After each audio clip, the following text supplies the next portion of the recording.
Bien, buenas tardes, bienvenidos, queridos amigos y amigas, de nuevo al Encuentro Humanidades y Filosofía.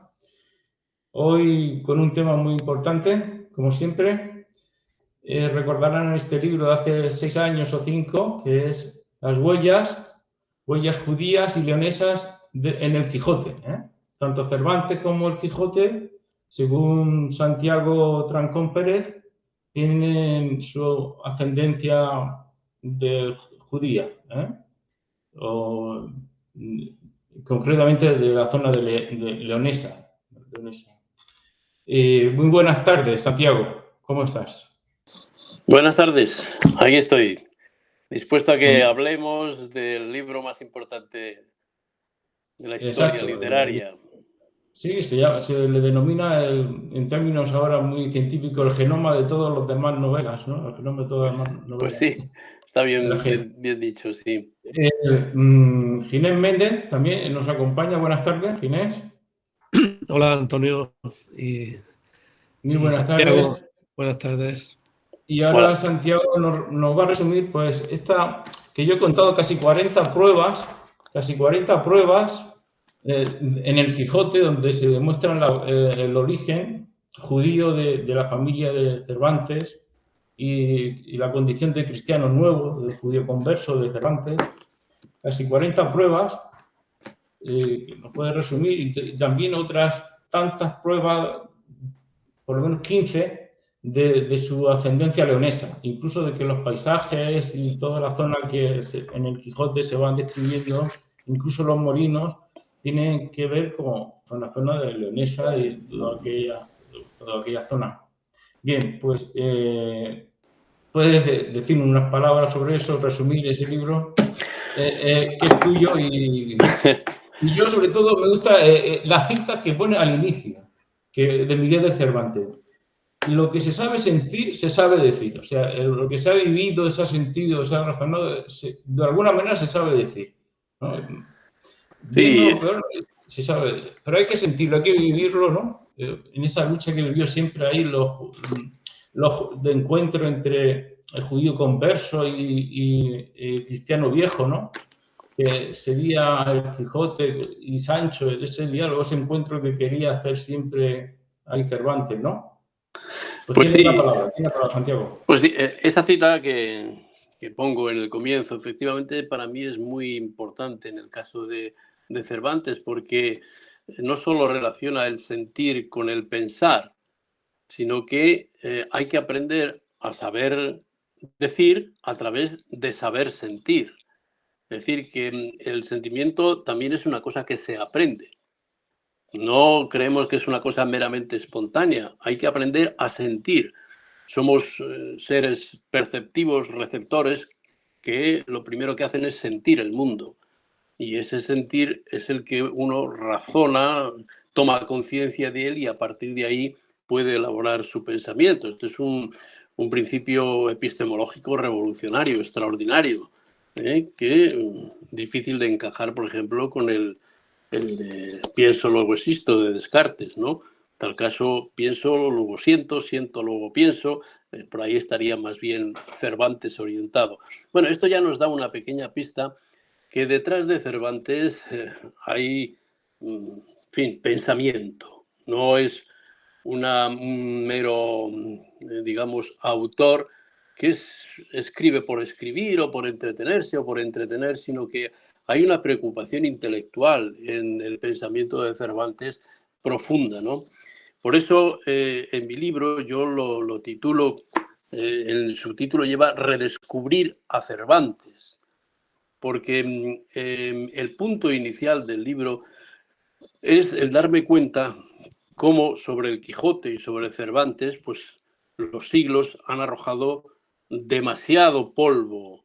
Hay que soplar bien, quitarle todo ese polvo adherido para empezar a ver lo que está dicho. Y lo primero es despojarse, por tanto, de prejuicios, de todo eso que nos han dicho que tiene que ser o que es, para mirarlo con libertad, lo primero. Libertad de pensamiento, libertad crítica y dejarnos llevar por lo que el texto en sí mismo dice. Ese es el primer punto de partida. a partir de esa experiencia mía de querer leer el Quijote libre de prejuicios y de los dogmas y de las interpretaciones que se han ido adheriendo a lo largo de los siglos, empiezo a descubrir un nuevo libro y un nuevo Cervantes. Y eso es lo que yo transmito.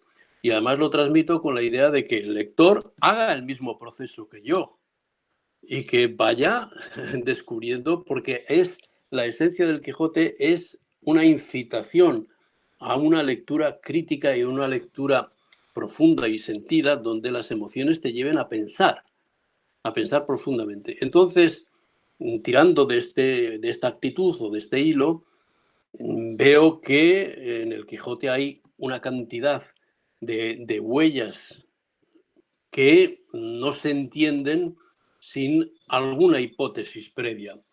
Y yo, las dos hipótesis previas que ayudan a entender pues cientos de pasajes, momentos del libro y luego incluso frases textuales, tiene que encajan y se interpretan y se entienden muchísimo mejor si partimos de dos hipótesis. La primera hipótesis es que Cervantes es de origen judío. Es decir, que en el pensamiento, en los temas, en la manera de enfocar la ficción y la literatura, se encuentra un presupuesto, una herencia cultural que tiene que ver con el mundo judío. Sin esa interpretación, muchos pasajes no se entienden. Entonces, es una hipótesis que voy confirmando a lo largo del libro en la medida en que voy encontrando esas huellas que son indicio de ese origen judeo-converso de Cervantes. Lo que no hago es ir más allá en el sentido de decir, hombre, nos gustaría a algunos decir no que no solo fuera de origen judeo-converso, sino que fuera un criptojudío, que fuera, en fin, un resistente, en fin, que se arriesga a la Inquisición porque se expone, como ocurrió en otros que acabaron en la hoguera. Y yo ese salto no le doy porque ni añade grandeza a Cervantes, ni me permite los datos sacar esa conclusión. Entonces no quiero hacerle ni un cabalista, ni un criptojudío, en fin, alguien que esté... No, simplemente descubro que Cervantes no se ha desvinculado de la tradición de la cultura judía.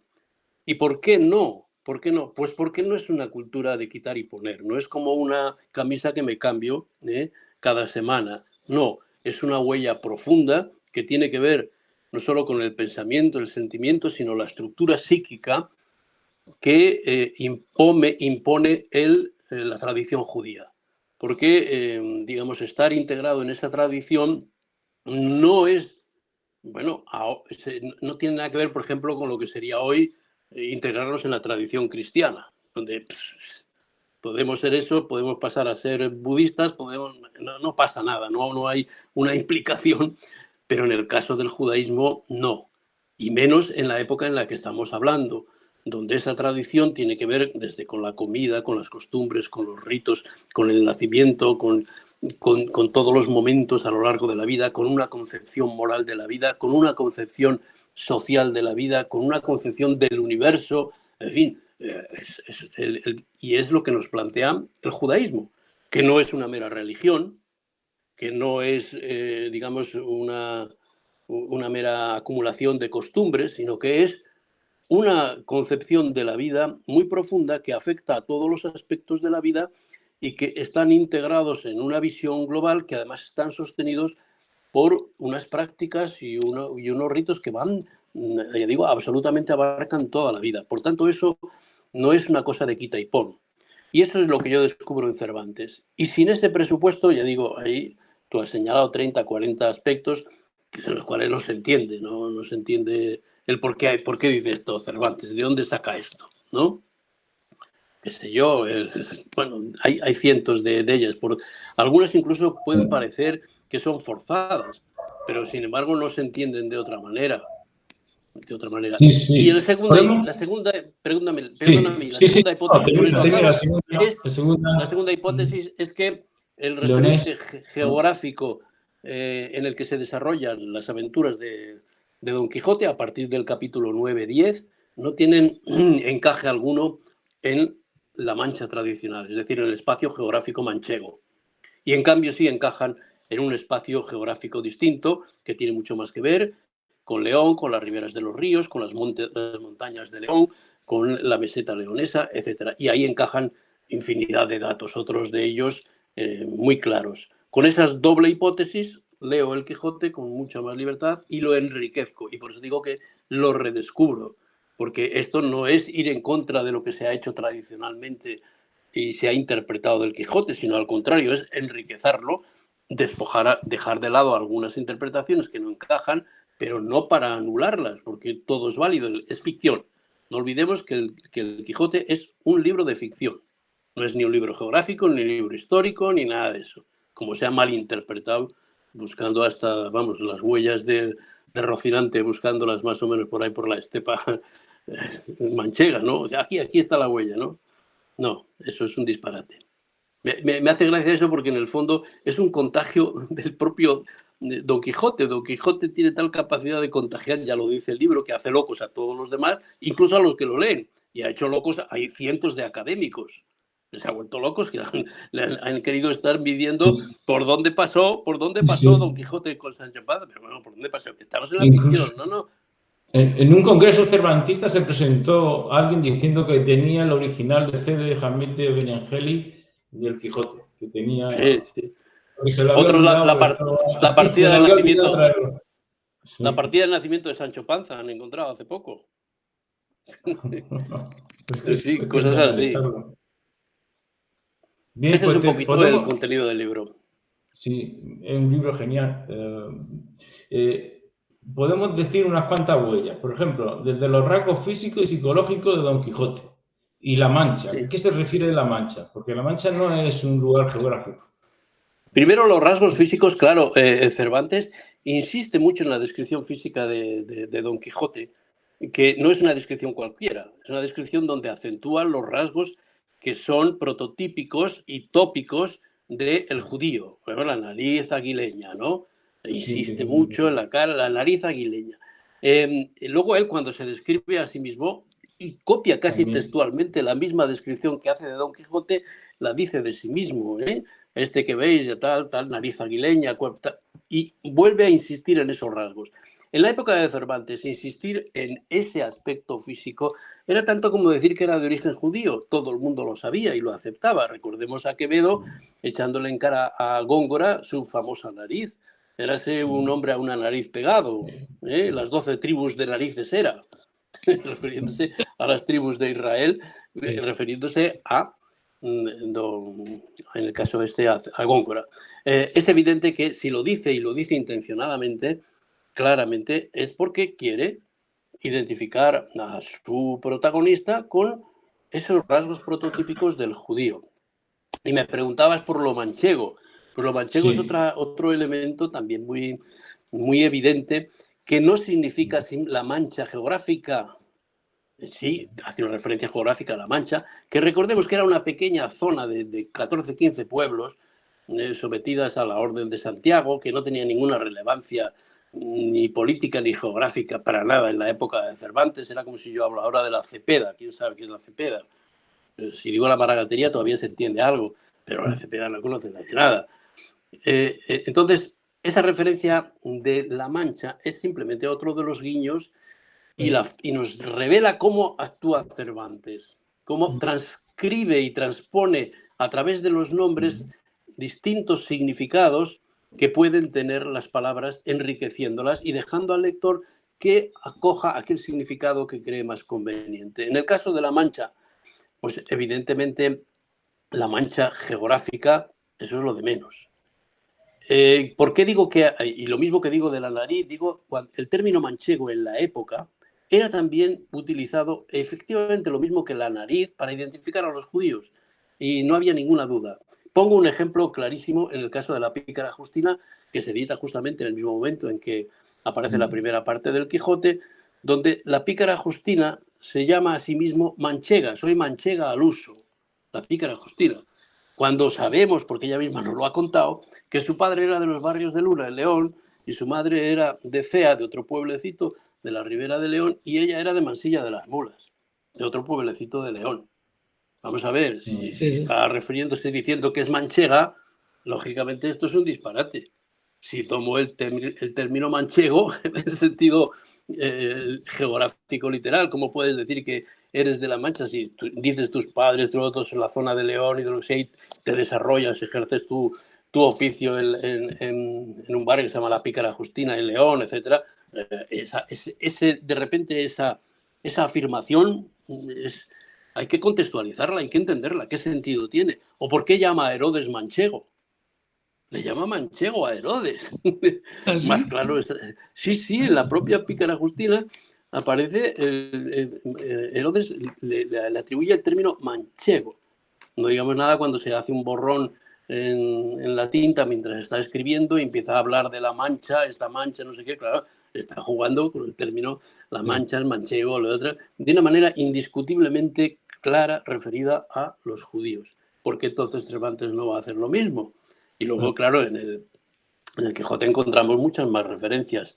La famosa una oveja manchada, las peripecias de esta oveja manchada que se escapa del rebaño, curiosamente, identificada claramente como alguien que está manchado y que se quiere salir del rebaño, ¿no? Una alusión al judaísmo y a los manchados de manera explícita, ¿no? Bueno, esto es un poquito de las curiosidades. Ginés, ¿querías decir algo? ¿Ginés? No, estaba escuchando muy atento lo de las referencias que saca sobre Herodes, fíjate, el manchego, lo del Justina. No, pero hay más, por ejemplo, el mismo apellido Quijada, ¿no?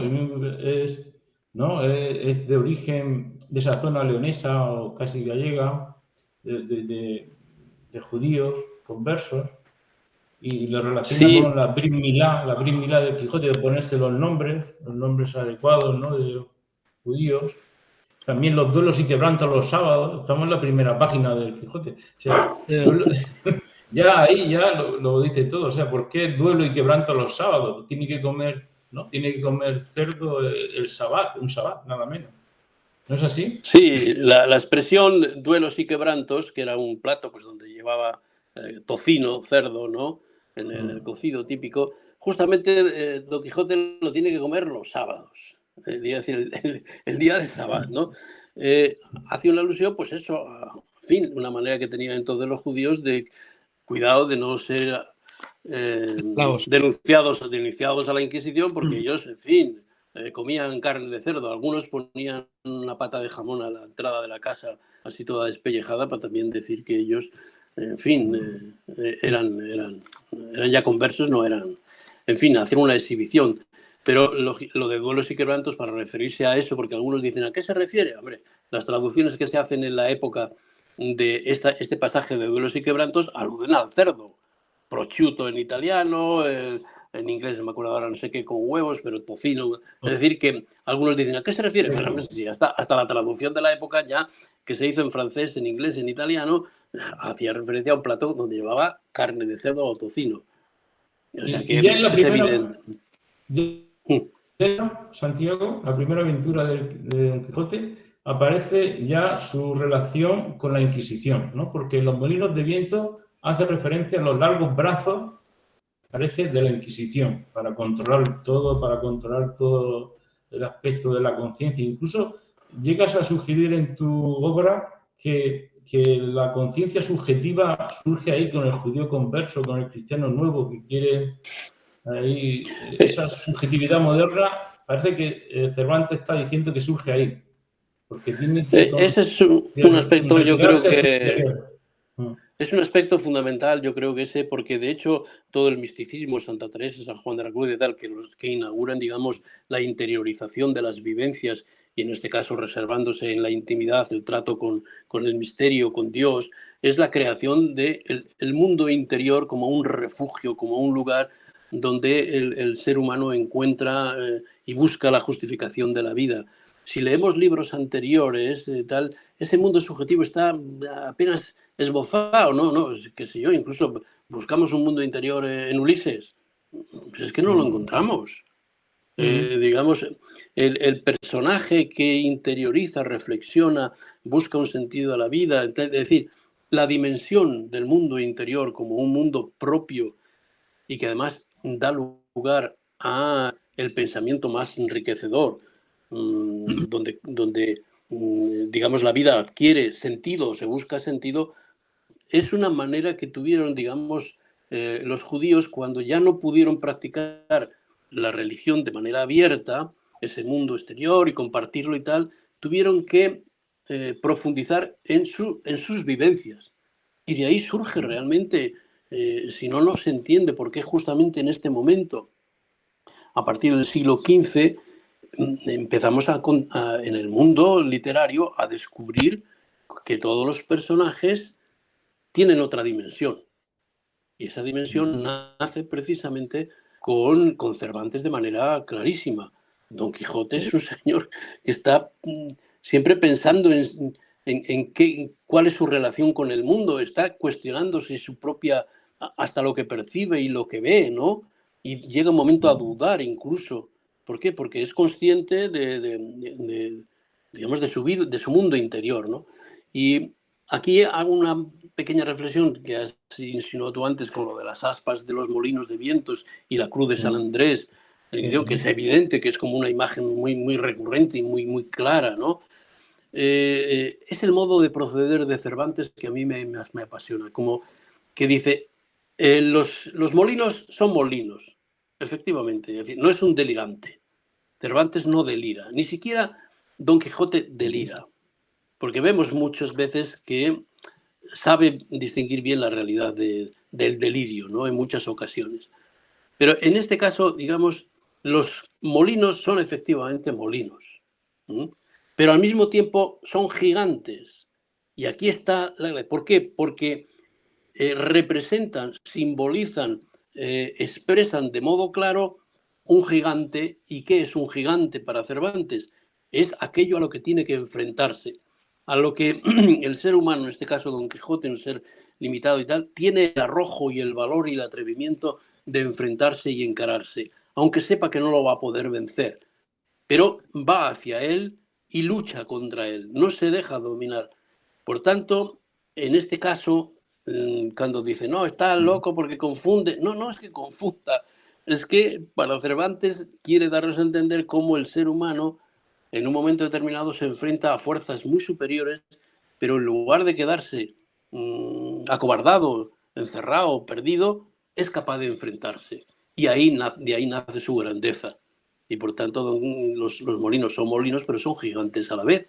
Y son las dos cosas, y no son contradictorias. Al contrario, son complementarias, son necesarias. Si fueran solo molinos, la historia esa no nos hubiera interesado para nada. Lo importante es que esos molinos son para Don Quijote y para nosotros gigantes. Y ese añadido es el que enriquece toda la lectura del Quijote constantemente, y aquí en esto yo creo que está la huella de la interpretación judía de los textos sagrados, de la Torá, del Talmud, que ¿qué hacen? El ejercicio constante es, las palabras dicen lo que dicen literalmente, pero luego dicen otras cosas, muchas más. Sí. Aluden, encubren, hay misterio, hay secreto, y luego está lo que tú te enriqueces de ese texto. Y en esa labor ininterrumpida e infinita de lectura y relectura, interpretación y reinterpretación, así se ha construido el pensamiento judío, que luego ha tenido esa enorme potencia intelectual desarrollada en el resto de los campos, de la ciencia, de la medicina, del arte, en fin, los no sé cuantísimos premios Nobel que hay de origen judío. No nacen de ningún gen especial, ¿eh? No, es de una cultura que el niño desde que nace prácticamente aprende a leer y aprende a interrogarse qué significan las palabras, qué ocultan las palabras, qué transmiten, qué dicen y qué no dicen. Y ahí, en ese ejercicio intelectual, las capacidades humanas intelectuales del ser humano se desarrollan extraordinariamente. Yo digo que el judaísmo es un gran regalo a la humanidad porque ha desarrollado capacidades humanas que en ningún otro pueblo ni ningún otro momento de la historia el ser humano ha desarrollado y las ha ofrecido al mundo y nos ha incitado a que ese enriquecimiento, que es un enriquecimiento de experiencia creativa, humana, pues se pueda extender al resto del mundo. Y por eso para mí el judaísmo es un valor que va mucho más allá de la religión, de la historia, del pueblo, ¿no? Es algo que te interroga tu propio desarrollo y tu propia condición de ser humano, hasta dónde quieres llegar, hasta dónde quieres profundizar en el desarrollo de tus capacidades. Y eso es lo que incita el judaísmo a los niños desde que nacen, ¿no?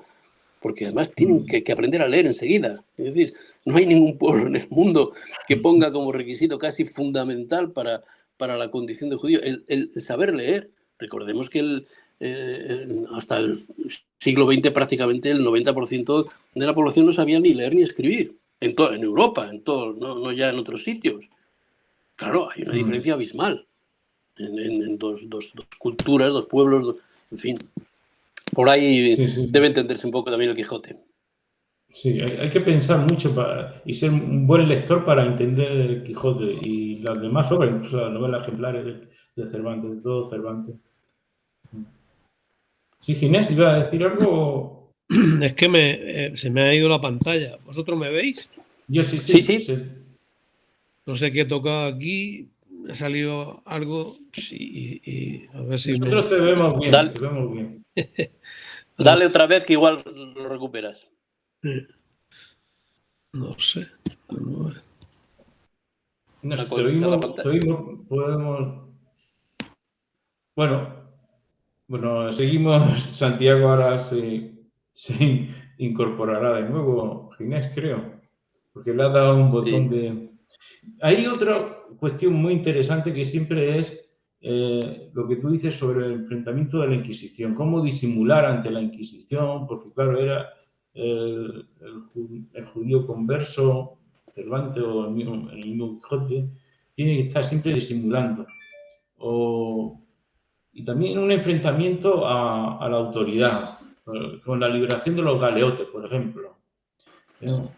Y guardar las apariencias y esa nostalgia del Sefará, que en la aventura de Ricote, de Valle de Ricote, parece morisco, pero en realidad es judío, ¿no? Sí, hay muchas cosas. Una de ellas es que Cervantes, efectivamente, debe disimular constantemente, de ahí que las apariencias sean muy importantes, el controlar las apariencias. ¿Por qué? Pues porque estaban, especialmente los conversos, muy vigilados por cualquiera, no se sabía quién, incluso por los propios Malsín, incluso judíos, digamos, conversos que daban a los propios judíos conversos. Quiere decir que tenía que estar muy hipervigilante el judío converso para no ser acusado no ya de prácticas judías, sino de cualquier indicio posible de cualquier cosa que diera lugar a que la Inquisición pudiera intervenir. Bueno. Creo que vemos a Ginés otra vez ya, ¿no? Sí, ya he recuperado la... Sí. Ahora se te oye y se te ve bien. No, que hablábamos... Me he encontrado en un momento hablando solo, porque me he dado cuenta que me ha quedado... Sí. No sé.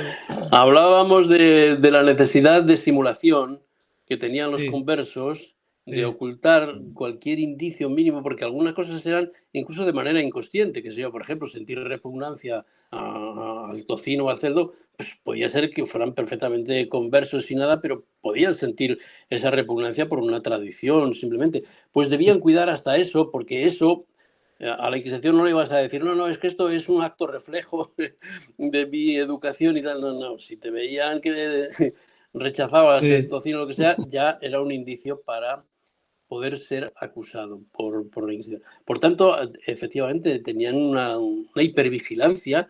Eso también desarrolló su capacidad de comunicación con la sociedad y también el anhelo de una sociedad distinta, que es un poco lo que yo creo que expresa Cervantes, al unir a un cristiano nuevo, como sería Don Quijote, con un cristiano viejo, como sería Sancho. Y en esa doble unión y en las relaciones entre ellos expresaría también Cervantes su anhelo de una sociedad distinta. Es el mito de la Edad Dorada, no es tanto un mito de recuperación de un tiempo pasado, sino que es en realidad una utopía futura la que expresa Cervantes, el deseo de una sociedad en paz, ¿no? Y nada mejor que unir a esos dos personajes y despojando desde luego a uno de cualquier dogmatismo, como es el caso de Sancho, donde los valores destaca a otros que no tienen que ser precisamente su intransigencia, su fanatismo religioso, porque no. Recordemos que en el Quijote no aparece ni una sola iglesia, nunca. Es decir, aparece un cura, aparece tal, pero es que ninguno de los personajes jamás pisan una iglesia. Es decir, hay bodas, hay cosas y tal, pero jamás ni una. La única vez que aparece una iglesia y que entran es justamente a plato ya de la Isla Barataria, cuando llevan a pobre Sancho a consagrarle y le meten en una iglesia. Es decir, una iglesia más utilizada en este caso para una burla profana. Con lo cual es la única vez que aparece una iglesia en todo el Quijote y para este fin, además, curiosamente. Y el cura no le vemos rezar nunca, únicamente allá al final del Quijote, en el último capítulo, se debía acordar Cervantes, pero bueno, si estoy hablando aquí de Pero, de Pero, el cura este, es que es jamás, y le pone a rezar en un prado. Y Don Quijote y Sancho lo encuentran al llegar a su pueblo rezando allí un poco en un prado. Y bueno, todo tiene un trasfondo realmente irónico, burlesco, donde precisamente lo que tiene que ser con la iglesia jerarquizada, la iglesia oficial, los poderes, pues están muy, muy ridiculizados. El propio Don Quijote quiere hacer arzobispo en un momento determinado, ¿no? Y por cierto, Sancho Panza se preocupa muchísimo porque joder, se viene a hacer arzobispo, ya se me fastidió el que se haga el rey de Etiopía, porque te cuenta que es uno de los pasajes más hilarantes del asunto. Dorotea simula ser la princesa Micomicoma, que es de origen etiopí, ¿no? Donde, bueno, es el reino de negros, ¿no? Exactamente, y Sancho le propone que se case con ella, que no, eso. Entonces él está delirando que quiere hacerse arzobispo. Y dice, no, que se me fastidia a mí la posibilidad de yo poder ascender y ser gobernador y que me otorgue. Y dice, incluso llega a decir que ¿qué le importa a él si sus súbditos son negros? Porque claro, sería hacerse rey de Etiopía. Donde era negro, dice, no me importa, dice, hago negocio con los negros, los vendo y saco buenos dineros para luego ya comprarme un buen título y vivir toda la vida. Esa ironía. Parece ser que el Quijote es la novela donde más palos reciben los religiosos, los curas, donde más palos. Bueno, sí. Vas contando palos y palizas que reciben los curas. La gente religiosa es tremenda. Y entre el barbero y el cura se ocupan. Y todo eso Cervantes tiene que escribirlo y para pasar la censura de la Inquisición, a su vez, ironizar. Sí, es curioso que lo hizo también. De narrador, autor. Logró disimular todo eso. Es decir, la burla contenida la hizo de tal manera, con tal inteligencia, con tal elegancia, que prácticamente la Inquisición no encontró nada. No se dio cuenta, se tragó todo prácticamente. Bueno, él se buscó a algunos censores amigos, también es verdad, que le dieron la aprobación, pero así todo, pues qué sé yo, fijaros, yo creo que fueron cosas, pero pequeñísimas. Una de ellas es la alusión al Cid, es decir, las cuencas hechas de una especie que tal, y la camisa donde hace unas tiras y hace unos nudos que recuerdan efectivamente las formas del Cid para los rezos judíos y tal, y eso, y luego que hacía un rosario con bellotas, y no sé qué, pues esa es la única parte que quedó un poco censurada, porque parecía que se estaba burlando efectivamente del rosario, ¿no? Pero pequeñas cosas, la inmensa mayoría se colaron sin ningún problema. Desde luego ya las cosas más tremendas que se colaron fue cuando vemos a Sancho Panza convertido en resucitador de muertos.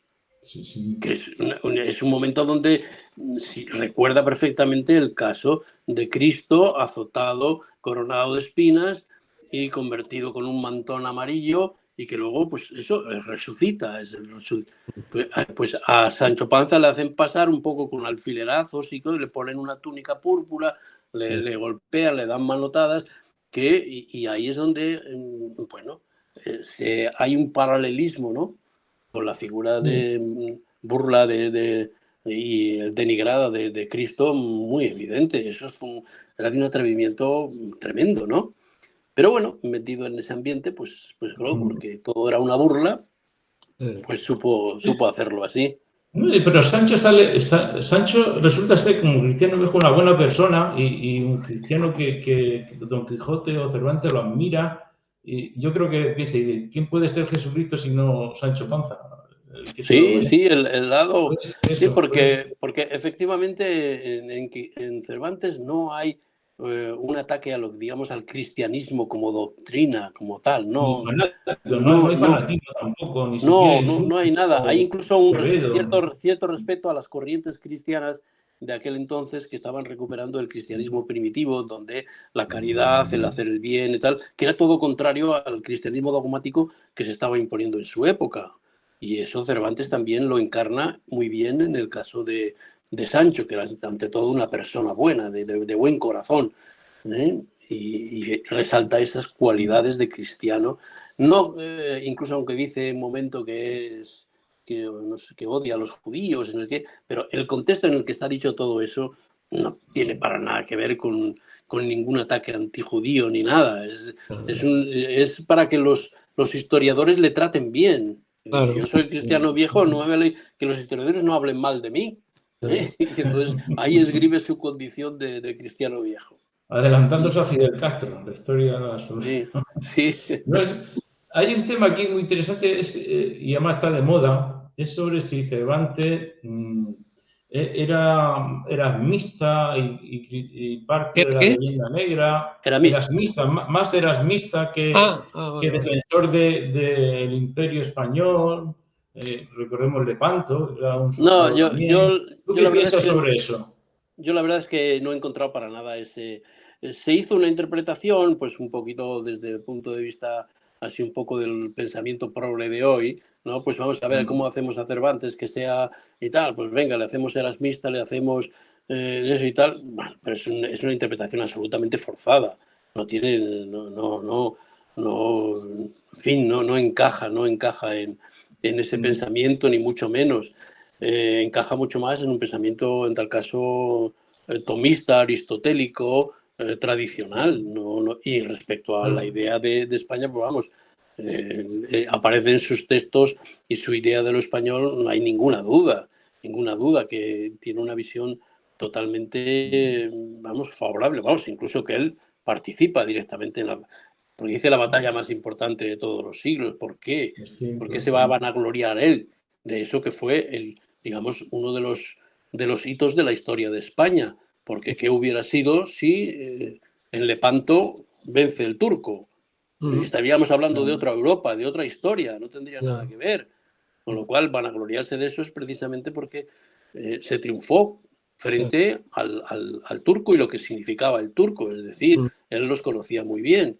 No es que sea un islamófobo, como diríamos hoy, tampoco, no hay que transponer los términos de aquí para allá, pero desde luego si de algo habla mal en algún momento determinado es de los musulmanes.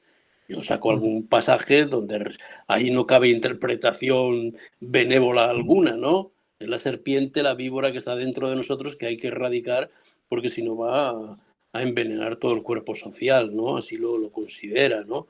Cosa que no tiene nada que ver con el mundo judío, de eso jamás dice nada parecido, ¿no?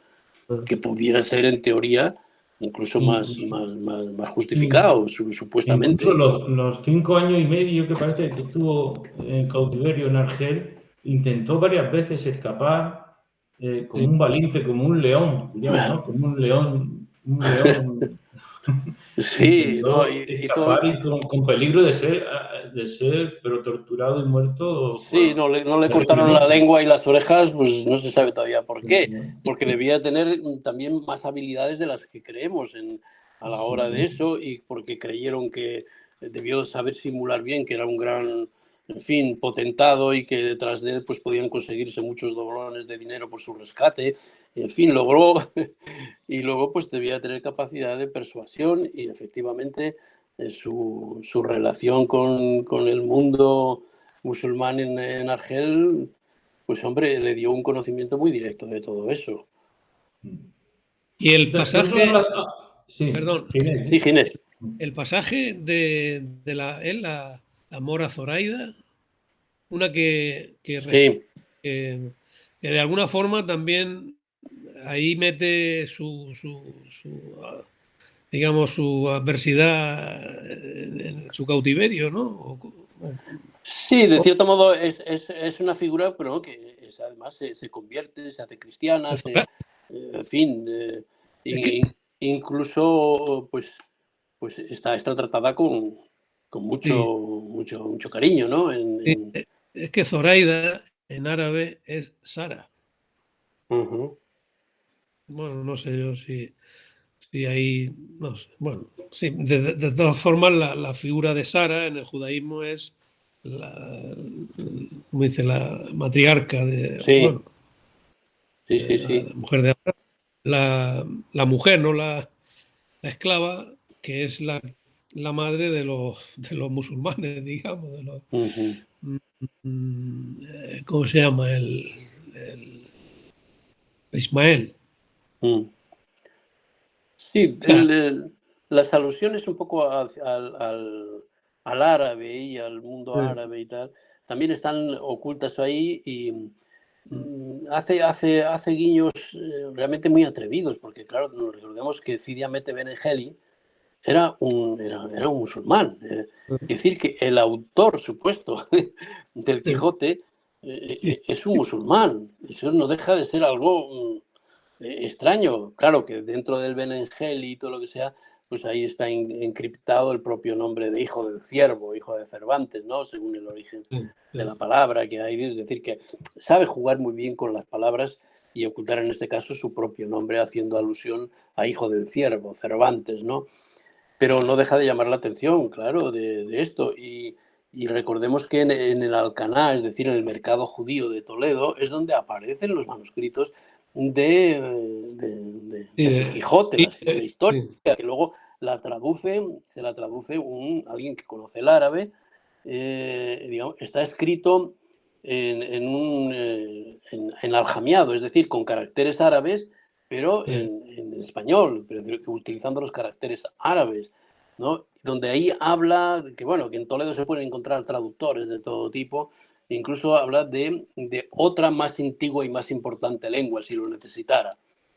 Es difícil no entender ahí que la otra lengua es, en este caso, el hebreo, ¿no? Al que hace referencia como más antigua y más noble o más importante, ¿no? Lengua. Alusiones por ahí, pues que va dejando, pero sí, es muy... Bueno, una de ellas muy importante que creo yo es su crítica a su burla, dice, llegas a decir tú, de los milagros. O sea, parece que Cervantes es consciente del desencantamiento del mundo ya moderno, ¿no? A partir de la segunda parte de Quijote.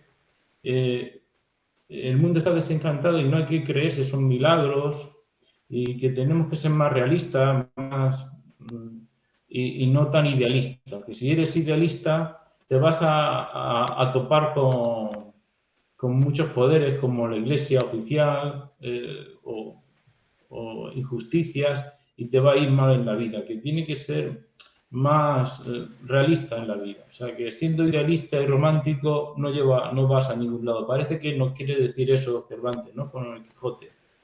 Pues eso es lo que... Hombre, su pensamiento es racionalista, es realista, Racionalista. racionalista, pero se da cuenta de que dentro de la realidad no es una simpleza, no es un realismo simple.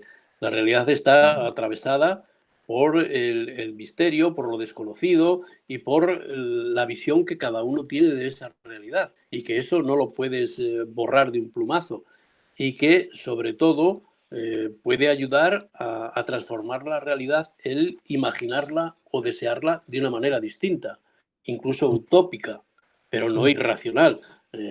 Cervantes se burla de los milagros, se burla de los astrólogos se burla del pensamiento puramente irracional a lo largo del libro, pero al mismo tiempo comprende la importancia que tiene el puro desatino del hombre. Es decir, que el hombre está como tocado con la capacidad de fantasear y de transformar la realidad de una manera absolutamente desatinada y enloquecida. Y que eso forma parte también de la naturaleza humana, ¿no? Sí, sí. Lo que en tal caso aboga es por un desatino controlado. Exacto, es lo que hace con el progreso, que hace realmente el progreso de las sociedades. Siempre se va mejorando y no se abandonan esos mitos. Hay mitos que pueden racionalizarse. El mismo Spinoza, en su biblioteca particular, en su librería, tenía obras de Cervantes.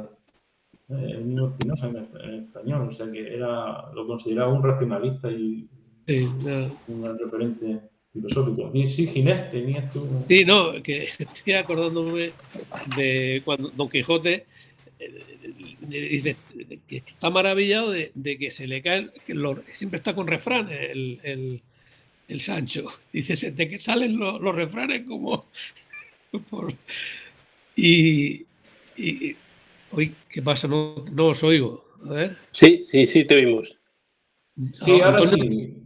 Bueno. Que va enlazando, digo que va enlazando, dice, para allá, creo que va enlazando un refrán con otro y ya no puedo más, algo así dice. Sí, pero de todas formas son refranes que hoy día los tienes tú en la calle. O sea, sí. Es algo que... Sí, Santiago hace referencia al origen de algunos, por ejemplo, al pan y al vino, ¿no? Que hace, sí. ¿no? Hay muchos refranes, pero ese a mí es uno de los que más me llamó la atención, porque nada más castizo y conocido que decir al pan y al vino, como diciendo, bueno, aquí hay que ser realista, hay que déjate de fantasías y llamemos a las cosas por su nombre. Pero claro, yo en un proceso inquisitorial leí en un momento determinado que a uno de estos acusados y tal le oían decir que cuando estaba delante del momento sagrado de la misa, levantando la sagrada forma y el cáliz y tal, el cuerpo de Cristo, la sangre de Cristo y todo esto, pues como que por lo bajo dice que alguien le había oído murmurar. Dice, pan y vino veo y solo en Adonai creo. Es decir, que mi Dios es Adonai y esto de que este pan y es el cuerpo y la sangre de Cristo y que son Dios y tal, pues dicen, es decir, pan y vino veo, solo decir, el pan es pan y el vino es vino. Y esa alusión de que la gente la ha olvidado, pero claro, si tú a la Sagrada Hostia, al pan de la iglesia, le dices a alguien, no, el pan es pan. No es el cuerpo de Cristo. Y al otro el vino dice, el vino es vino. ¿No? Ahí, en ese contexto, el refrán cobra su pleno sentido. Por lo menos un sentido coherente, verosímil, porque claro, yo en esto hago lo que dice Cervantes en el comienzo, que cuando habla de las hipótesis o las conjeturas, dice, lo que pide es que sean verisímiles, es decir, verosímiles. Conjeturas las tendremos que hacer cuando efectivamente es una obra de ficción y naturalmente la ficción es ficción, no puede dejar de serlo. Y cuando la interpretamos en un sentido distinto y que hay más allá, pues estamos haciendo una conjetura, naturalmente. Lo que pasa es que vivimos haciendo conjeturas constantemente en la realidad, porque si no, no podríamos vivir. Yo hago conjeturas de que me estáis escuchando y me estáis oyendo ahora ahí. Si me pongo a dudar o a no sé qué, pues digo, oye, ¿qué estoy haciendo aquí? Estoy loco hablando a un puntito verde o a no sé qué, y de qué estoy hablando, del Quijote, pero si eso ocurrió hace 5 siglos, y quién era este y quién lo escribió. Es decir, puedo volverme loco si empiezo a dudar de la realidad. Es decir, pero hago la conjetura de que todo ese mundo tiene un sentido y una realidad y es verosímil y en ese sentido lo tomo como tal. Lo único que puedo pedir es que esas conjeturas de la realidad sean verosímiles. Y es lo que pide Cervantes, que sean verosímiles. Es decir, que puedan ser verdad. No que son verdad radicalmente, sino que puedan ser verdad. Y pueden ser verdad en la ficción. Y eso es lo que hace que la ficción sea ficción. No que sean de verdad, sino que pueden ser de verdad. Y por eso el Quijote nos interesa, porque todo lo que le ha ocurrido y tal puede ser verdad. ¿En qué nivel es verdad? Ahí cada uno lo descubre, naturalmente. Ahí comprobamos que la literatura, como necesita la ficción, pues esa ficción y esa labor de la literatura es muy crítica, es casi filosófica, y lo comprobamos en tu libro cuando tú todos muchos capítulos donde hace referencia al conocimiento que tenía Cervantes de los tipos de torturas que hace la Inquisición y, por ejemplo, Sí. la garrucha y la parodia a la Inquisición. Sí, Miedo cuando Don Quijote a Maritornes le hace esa burla de pedirle la mano para su dulce mano para acariciarla y tal, cuando está en su habitación por la ventana y no sé qué, y se la coge, está con otra amiga y todo, y aprovechan y le atan la mano a los barrotes para burlarse de él y le dejan colgando. Y entonces Cervantes en ese momento hace una descripción del tormento de la garrucha que es perfecta, o sea, es tal cual, ¿no? Cómo estaba colgado, tocaba y no tocaba con las puntas de los pies, se aliviaba un poquito, seguía tal, que era uno de los, digamos, métodos de tortura más conocidos de la Inquisición, lo describe con mucha exactitud, ¿no? Eso está claro. Luego habla también del tormento del ansia. El tormento del ansia, que era cuando les metían un trapo humedecido en la boca y van echándole, incluso los notarios de los procesos inquisitoriales debían anotar los litros de agua que soportaba el reo, empapándose y llenándose la boca de agua antes de cantar. Cantar en el ansia era cantar en ese tormento, en el ansia de poder respirar y liberarse del ahogo del agua que en un paño se le metía en la boca, ¿no? También habla de esa tormenta de ansia. Y luego, por supuesto, las torturas que le hacen a Don Quijote y a Sancho están calcadas de un proceso inquisitorial donde le ponen unas llamas y bueno, mientras sean pintadas y tal, ¿no? le pone también una especie de San Benito con las llamas y luego incluso el famoso pasaje de la quema de libros es un calco de los autos de fe, que está hablando de los libros, pero las expresiones que utiliza y tal son de los torturados, ¿no? Los pobres libros son quemados y todo y tal, pero como si fueran herejes.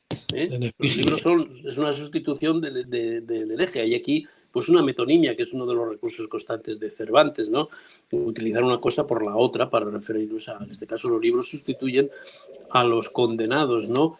Aunque había también incluso autos de fe donde se quemaban toneladas de libros del Talmud, no aquí, ya en Francia. En Francia hubo un famoso proceso y tal donde se quemaron cientos de libros del Talmud en una plaza pública, ¿no?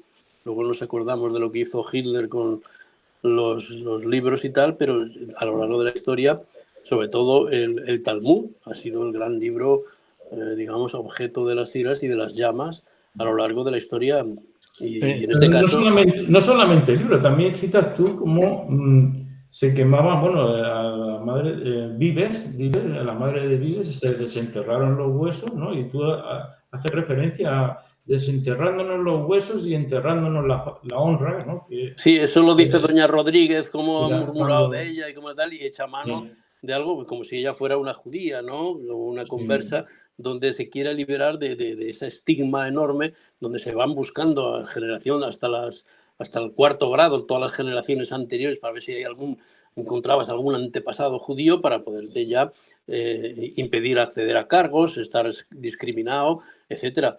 Y una de ellas era, claro, cuando se descubría, pues no solo si no estaban, se les quemaba en efigie, es decir, se hacía un muñeco, un fantoche, este es tal, sino que incluso se llegaba eso a desenterrar a los muertos para quemarle los huesos y en sustitución de lo que no pudieron hacer en vida. Esto no ocurrió a un cualquiera, sino a la madre de Luis Vives. Quiere decir que eso, y ahí viene esa expresión hay que tomársela al pie de la letra, ¿no? No queremos con esto hacer leyenda negra, que conste. No, Simplemente hago un pequeño paréntesis. La Inquisición Claro. española fue, hablando en términos objetivos, la menos cruel de todas las inquisiciones de Europa. Independientemente del número de muertos que siempre hay de quemados, no es una cifra imposible de concretar y de condenados, que esa es una referencia. Sin embargo, en su conjunto fueron infinitamente más crueles y más despiadadas y peores todas las inquisiciones de Europa. Lo que pasa es que se dieron antes y no se dieron ya en esta época, ni lo característica de la Inquisición española es que se prolongó muchísimo, hasta prácticamente el siglo XIX, y hubo condenados, con lo cual, y que luego se utilizó mucho con fines políticos, para acabar en fin, políticos, económicos y tal, que el aspecto religioso empezó a pasar muy en segundo plano, porque se convirtió en un instrumento, pues, en fin, en manos de los que les interesaba en un momento determinado. Pero en su conjunto era una institución que, al menos en teoría, era muy garantista, o sea, buscaba que no condenar así como así. Tenían que encontrar pruebas. Lo que pasa es que las pruebas que necesitaban eran cualquiera. Es decir, ese era el problema.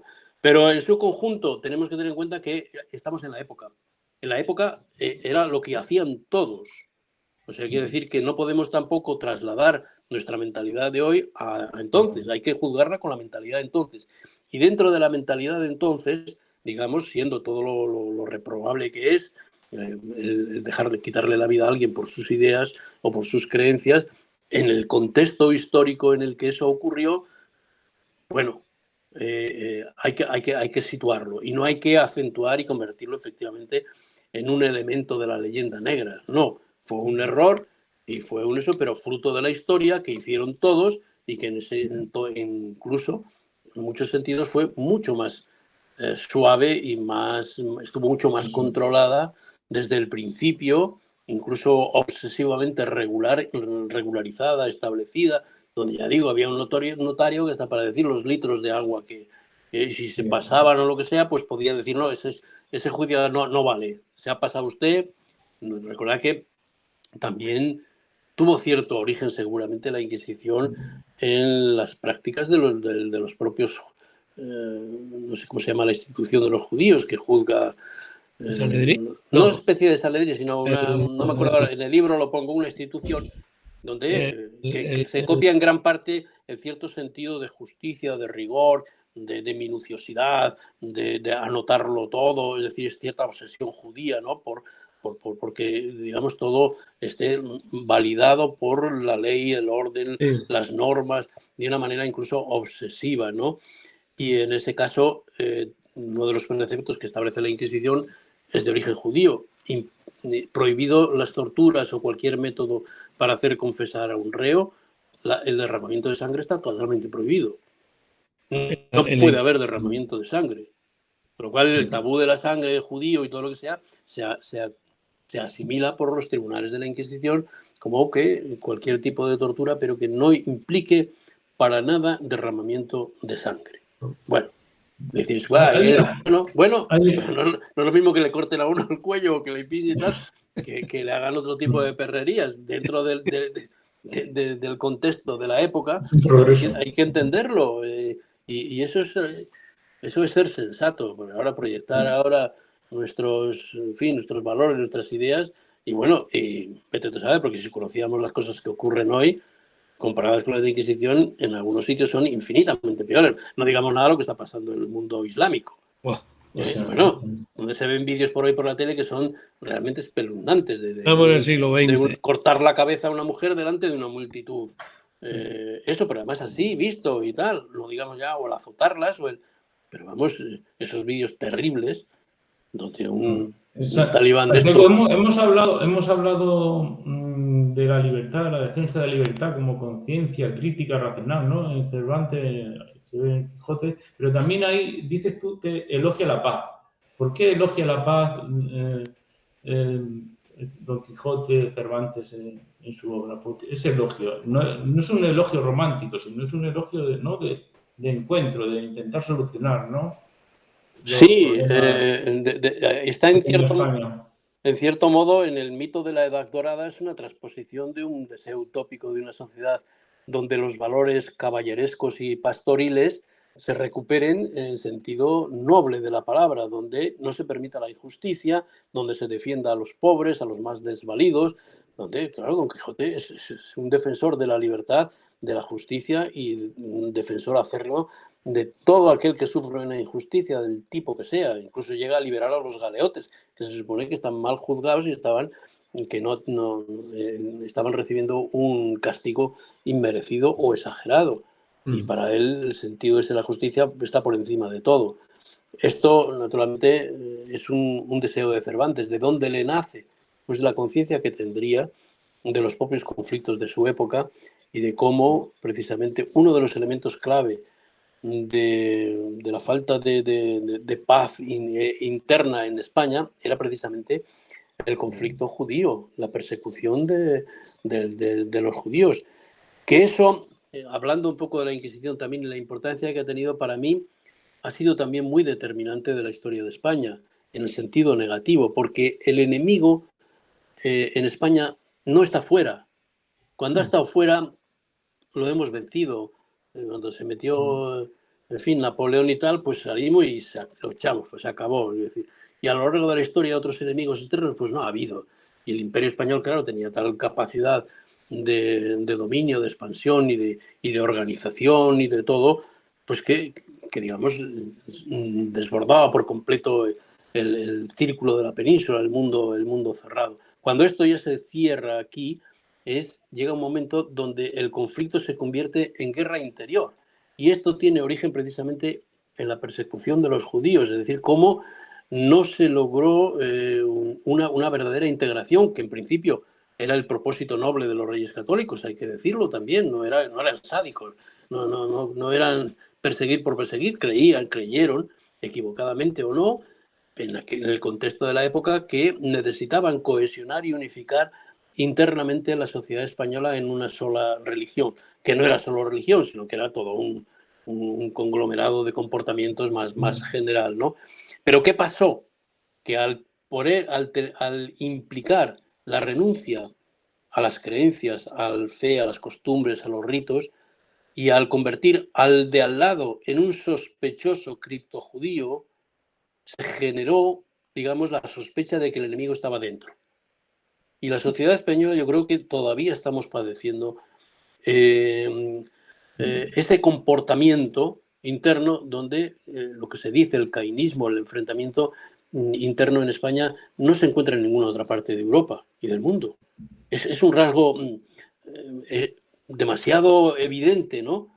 Dice, ¿pero por qué? ¿Por qué? ¿Por qué todavía, digamos, seguimos pensando que el enemigo tiene que estar dentro?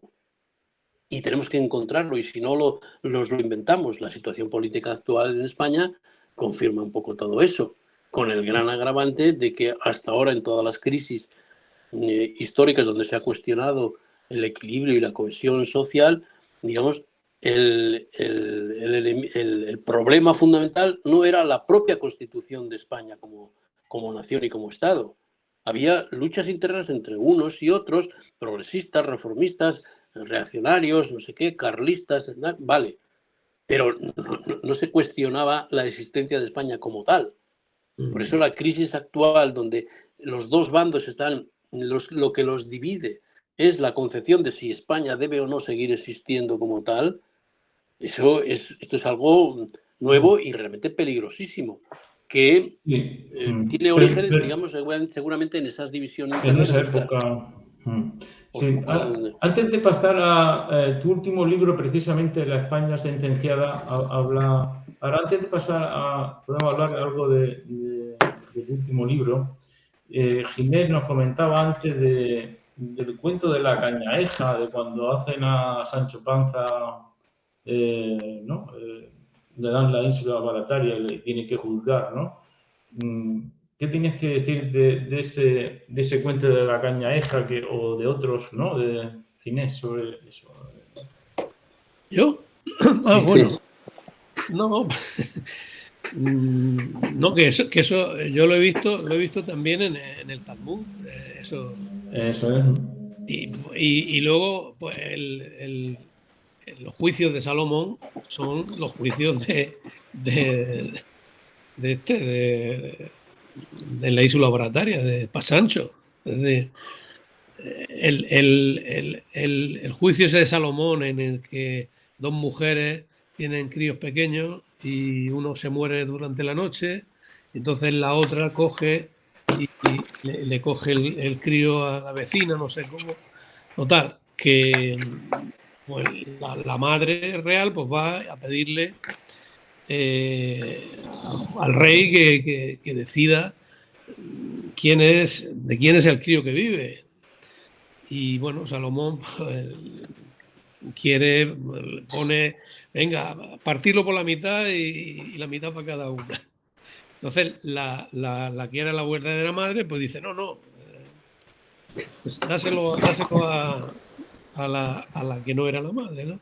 Y en el tema del juicio de un paisano que, bueno, una paisana que llega allí a la corte, al tribunal, y pidiendo justicia porque había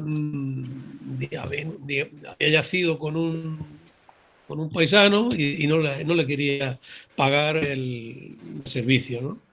Y entonces, pues creo que, bueno, el juez, Sancho, le dice, mira, dale la bolsa, porque si tú has hecho uso de su servicio, si ha sido, tienes que pagarle. Y cuando se va la señora esta, pues creo que coge a Sancho, aparte, Sancho coge al pilluelo este y le dice, oye, dice, ahora cuando salga va a quitarle la bolsa. Dice, porque se ve que, bueno, o que eso había sido, que no había sido por dinero, sino que ellos lo habían hecho por consentimiento, ¿no? Y cuando al rato vuelve otra vez la señora y le dice, oiga, que me he querido quitar, me quiere quitar la bolsa. Dice, pero te la ha quitado, dice Sancho. Dice, bueno, bonita soy yo para que me lo quite. Ya podía. Dice, pata, dale la bolsa ahora. Dice, porque si hubieras defendido tu honra con el ahínco que has defendido en la bolsa, dice, no. Y él es digamos, la moraleja también del juicio ese con las mujeres de Salomón. O sea que él, aparte de la cañaja que hay muchas cosas. Sí, sí, donde desde luego el pasaje ese de Sancho Panza, gobernador, haciendo justicia, efectivamente encaja muchos pasajes del Talmud, el mismo las monedas de oro ocultadas en la cañaja, en el bastón, es un cuento cogido del Talmud directamente, literal, y luego el ambiente, el otro y tal, efectivamente nos recuerda totalmente. Yo incluso hago una lucubración etimológica sobre el término barataria, que luego digo que algo me suena con baraita, que digamos eran los textos que a su vez eran comentarios al Talmud, de la tradición judía, y que tienen que ver pues eso con pensamientos y disquisiciones de ese tipo donde hay que dirimir la verdad, en fin. Parece que hay un paralelismo bastante claro. Y hablando de eso, es curioso pues que la famosa ínsula, claro, una ínsula teóricamente tenía que estar rodeada de agua en medio del mar y tal. Bueno, Cervantes pasa de eso y le llama ínsula Barataria, con lo cual hemos de entender pues eso, que siempre que utiliza las referencias geográficas hay que tamizarlas con el matiz de la ironía. Y desde luego encaja, por ejemplo, ese tipo de población perfectamente, tal como yo lo escribo en el libro, con el pueblo de Benavente, donde estaban los condes de Benavente, que son los famosos condes que aparecen en el libro, que encajan perfectamente las figuras de los condes de Benavente de la época, donde incluso la mujer del conde era de origen aragonés, una de las cosas que señala en el libro Cervantes. Y hay unas referencias que se entienden muchísimo mejor sí se sitúa en Benavente y se sitúa a los condes de Benavente como los condes famosos que hacen todo el tipo de juergas y de entretenimientos no sé, son bastantes capítulos del Quijote. Y esto me lleva, pues, es un poco a hacer esa otra reflexión de que cuando Cervantes habla y hace referencias de tipo topográfico y geográfico, naturalmente no es un geógrafo ni le importa para nada todo eso. Digo, hay un estudio muy curioso de la universidad, no sé si era Complutense o una de esas, donde se empeñaron en convencernos de que el lugar de la Mancha del que no quiso acordarse, es decir, que no quiso decirlo de ninguna manera, porque entre otras cosas, los judeoconversos lo primero que hacían era no decir de dónde eran. Ocultaban su lugar de origen, porque precisamente si sabían su lugar de origen, enseguida podían conocer sus antecedentes. Cambiaban los apellidos, cambiaban los nombres y ocultaban su origen. Y entonces eso lo vemos constantemente en el Quijote. Y el lugar ese donde que no quiere decir que no eso, está diciéndonos claramente pues la misma táctica que utilizaban todos. Que luego pues reproduce el licenciado Vidriera en su eso, bueno, en muchas otras ocasiones. Pero ese estudio un poco fantástico y delirante de, pues eso, un geógrafo, un historiador, un lingüista, las figuras muy relevantes de expertos empiezan a analizar al Quijote, etcétera, tal, y llegan a la conclusión de que el lugar ese tiene que ser Villanueva de los Infantes, en la Mancha, ¿no?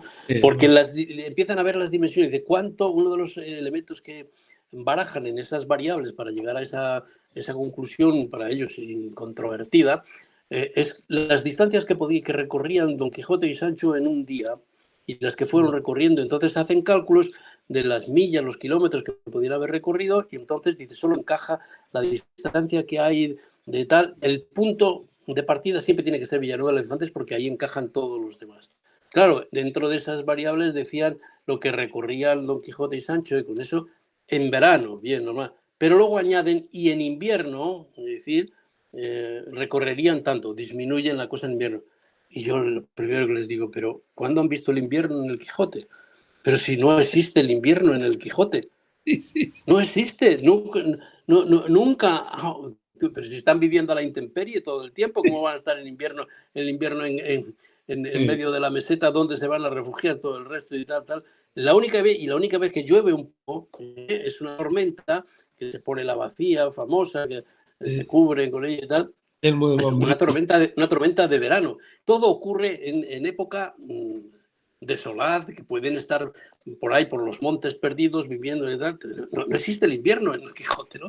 Entonces, claro, cuando ya estos sesudos expertos empiezan a utilizar una variable que es pura ficción, pues dice, ¿a dónde van a llegar? Claro, llegan a conclusiones totalmente increíbles, miden las distancias cuando, en fin, hay afirmaciones totalmente contradictorias, no del propio Sancho o de Dulcinea, de dónde son, donde dicen lo mismo y dicen, esto es imposible, si lo tomamos al pie de la letra, el Toboso y el otro pueblo que no sé cómo se llama, que alude, que dice que está al lado de su pueblo, y esto es totalmente inverosímil. ¿Por qué? Porque no tiene nada que ver con esa concepción de creer que era una guía turística, Don Quijote, de los pueblos de la Mancha. Y también, eso también está publicado, las conclusiones de esos técnicos, de esos expertos. Sí, están. Yo las leí en un momento, estaban totalmente justificadas, ¿no? En cambio, yo si cambio la órbita y digo eso, el espacio geográfico, que es un espacio rico, está lleno de árboles, de selvas, de vegetación, los animales pueden pacer en cualquier momento, imaginamos eso en La Mancha, ¿no?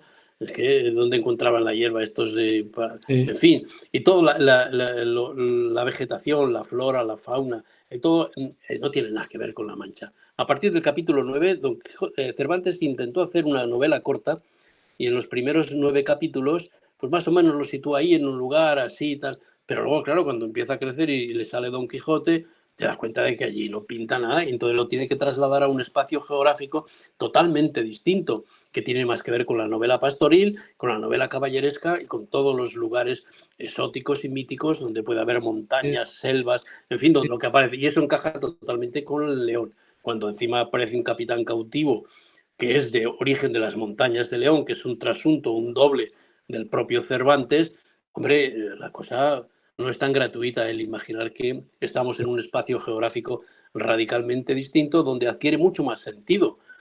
Donde encuentras carretas que crujen, los carros chillones estos que tienen el eje de madera y tal, pues por la zona del Bierzo de Asturias y de Galicia, no, en toda España no había esas carretas chillonas, ¿no?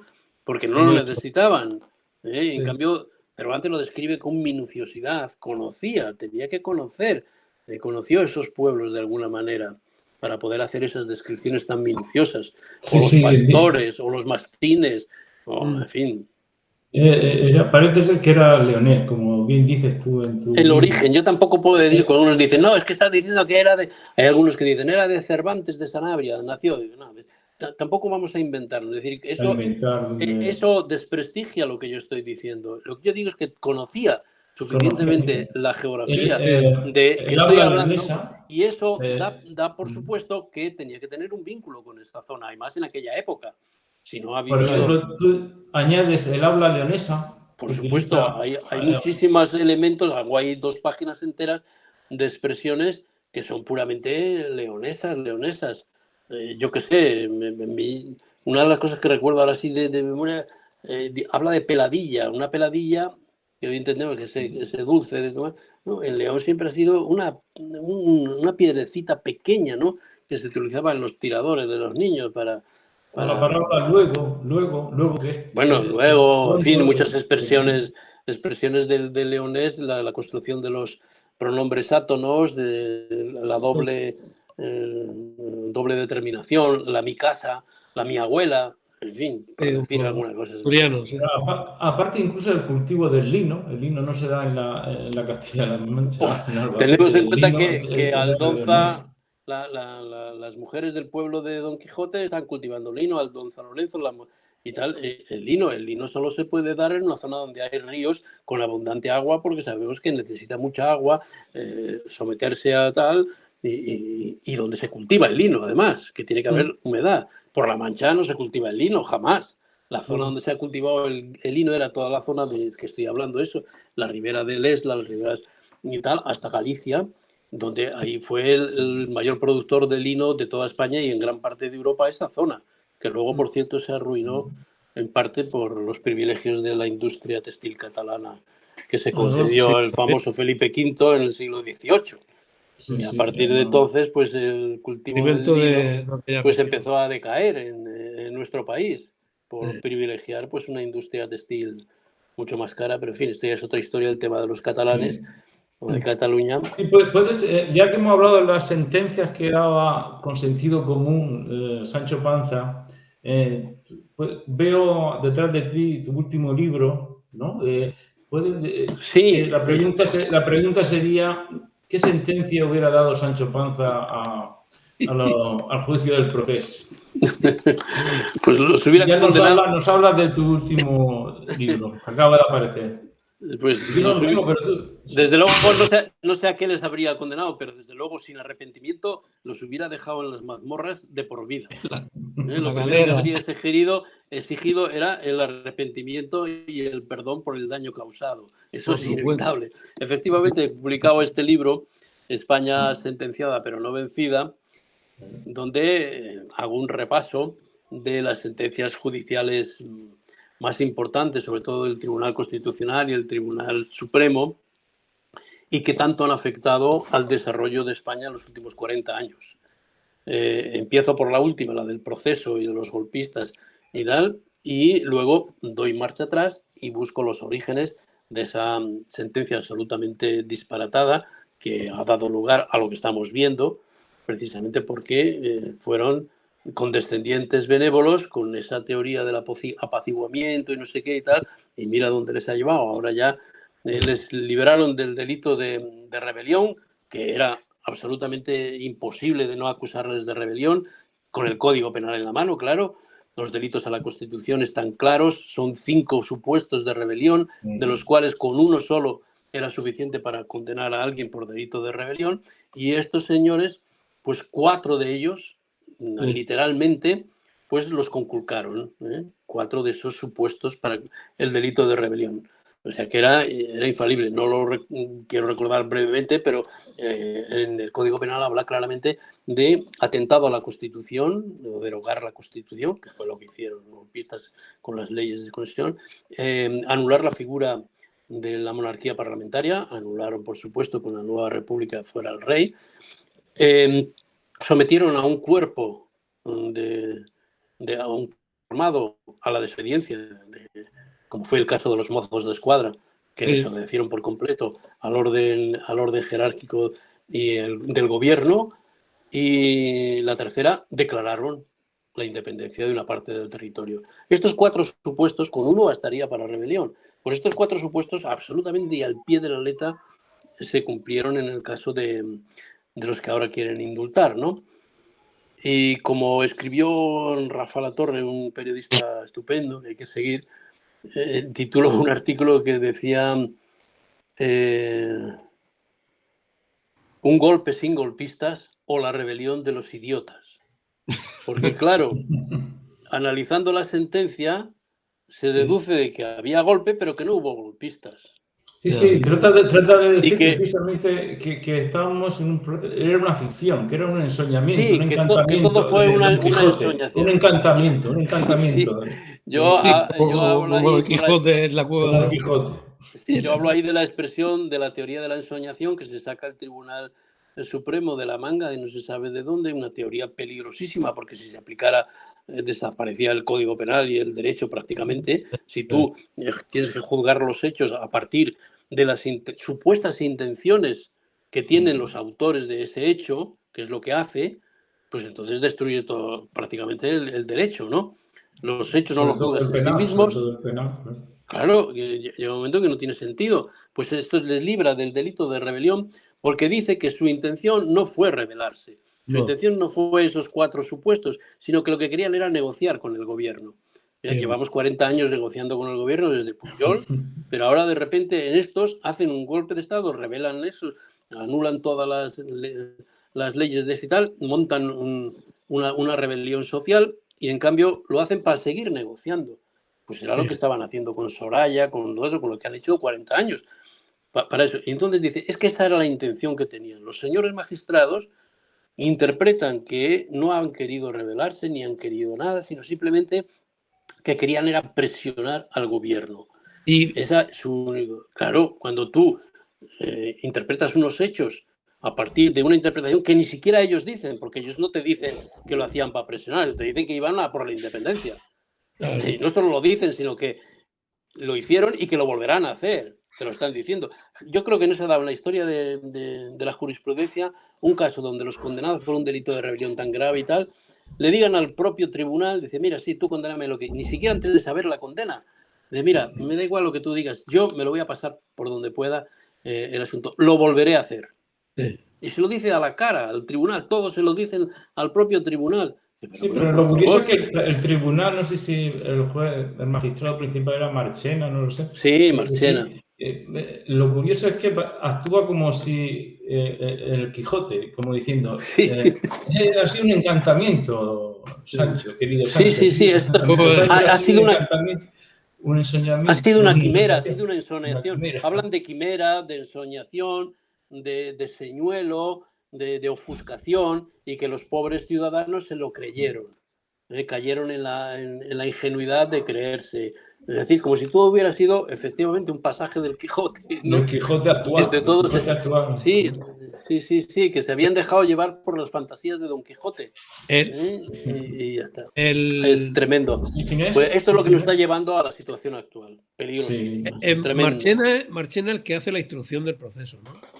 Sí, es el presidente del tribunal. Y digamos, esa teoría que, bueno, esa conclusión que hace de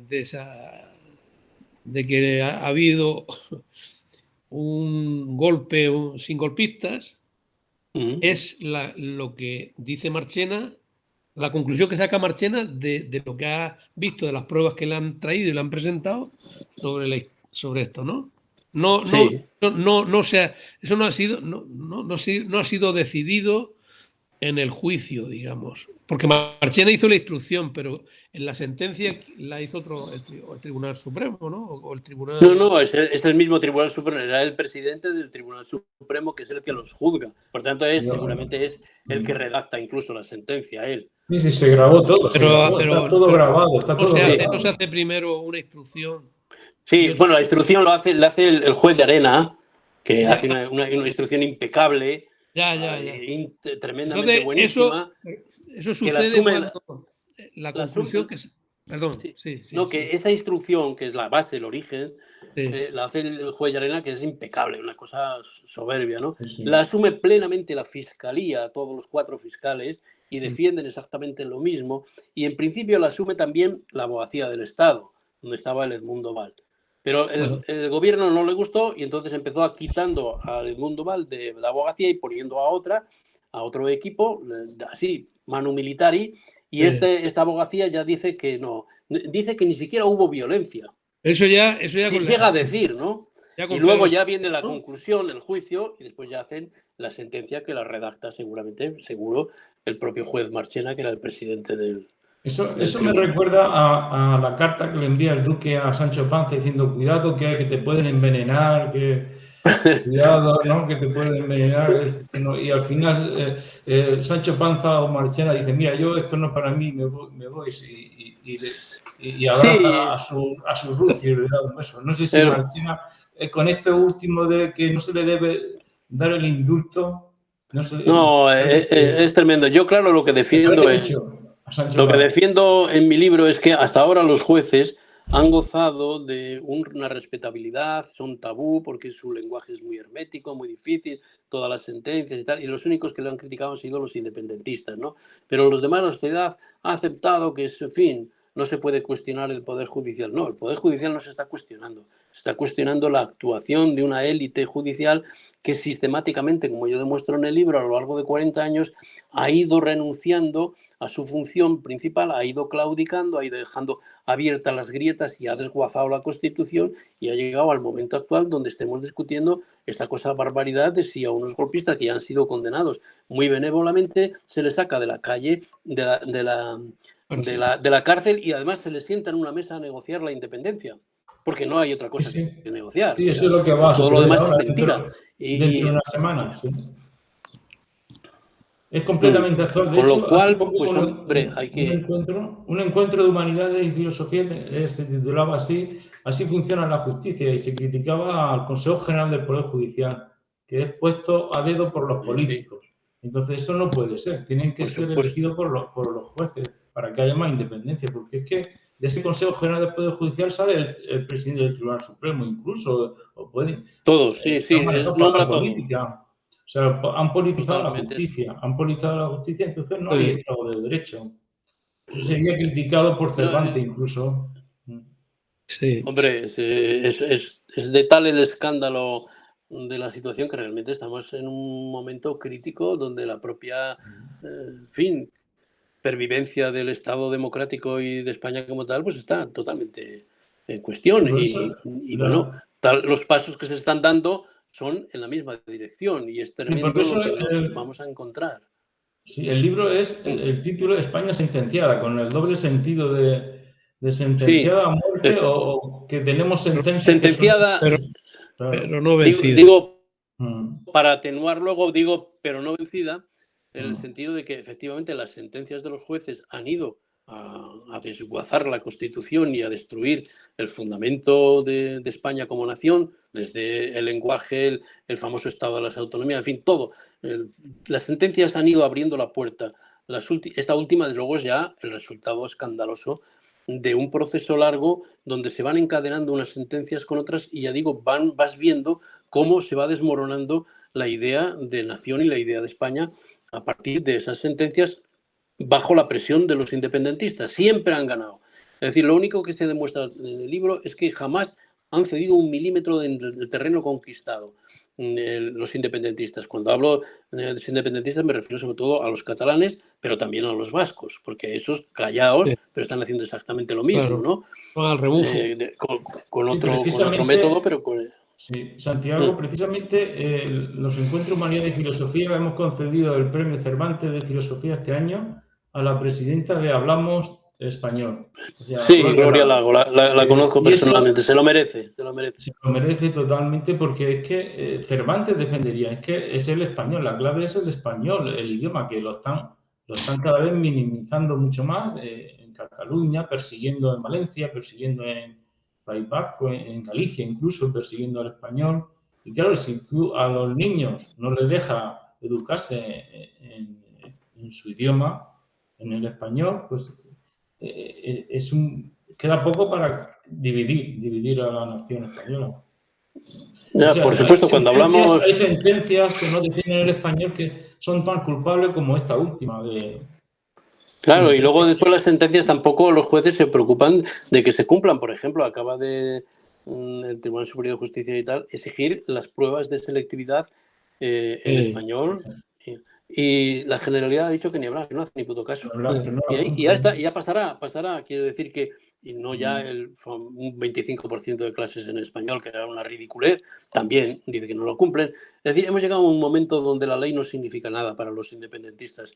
Entonces todavía se les quiere conceder más privilegios, más voz, más capacidad. ¿A qué te vas a sentar con ellos si lo único que piden es lo que están pidiendo y lo han pedido y pedirán, y no hay nada más que negociar? Y eso tú, por ley, por constitución, no puedes ni hablar de ello. Está totalmente prohibido estar negociando ninguna autodeterminación ni ninguna amnistía. Pues sin embargo estamos metidos en eso. Y aquí es donde viene la enorme responsabilidad de los jueces, donde yo hago una llamada de atención, porque al final todo esto tiene que acabar con algún tipo de contemporización, de apaño, de cambalache, donde los jueces de algún modo den el visto bueno, acepten o digan que no, pero sí, y ahí tienen una enorme responsabilidad, como han tenido hasta ahora, en todo el proceso de desmoronamiento de la unidad. El idioma no es en sí mismo, son los derechos de los españoles. Es decir, no es el español como lengua, son los derechos de los españoles que tienen a hablar su propia lengua, y una lengua además que nos cohesiona, que nos une. Yo pienso que si este país, fijaros, durante todos estos 40 años por hablar de democracia, en lugar de haber estado enredados como hemos estado en construir este monstruo absurdo, disparatado del Estado de las Autonomías, denominación que, insisto, no está en la Constitución, es un invento.